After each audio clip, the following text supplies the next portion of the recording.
Bakit ba kayo nalulungkot? Bakit ba kayo natatakot na mag-upload ng kanta dito? Pwede naman tayong kumanta na walang music. Diyos ko. Bakit? Hindi ba pwede mag-upload ng kanta dito ng walang background music? Di ba pwede naman? Pwede naman, di ba? Katulad nito, kakanta ako ngayon. So, walang copyright to kasi walang background music. Tulad nito. Oh. Hindi ko naisip na ako'y iiwanan mo.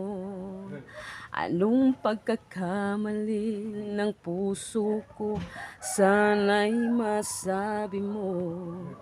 Di pa ba sapat ang pag-ibig na alay ko sa'yo?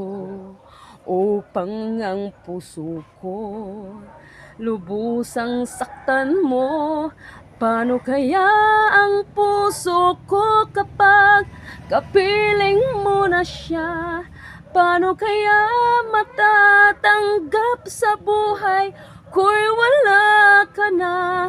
Paano kaya ang sandali kapag naaalala ka?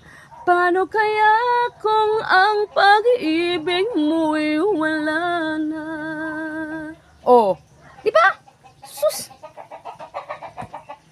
Nag-aano kayo sa mga upload ng kanta. Pwede naman kumanta ng walang music. Iwas copyright pa.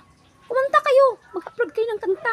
Huwag nyo lang vlog yan ng background kasi hindi sa atin yung mga music, mga background na yan. Yan. Pwede tayo mag-upload ng kanta kahit ilan pang gusto nyo. Basta walang background music kasi wala tayong sariling music version. So, kumanta lang tayo ng walang music. Pwede na i-upload na yan. Napaka-basic, napaka-easy ng mga problem nyo. Tatakot kayong mag-upload dito ng kanta. Kumanta kayo! Wala naman nagsasabi sa inyo nung hindi kayo mag-upload ng kanta. Basta, wala na background music. Oh, diba? Labas yung mga talent nyo. Kasi, pwede naman tayong maglabas ng talent dito na walang music. Diyos ko. Yun lang.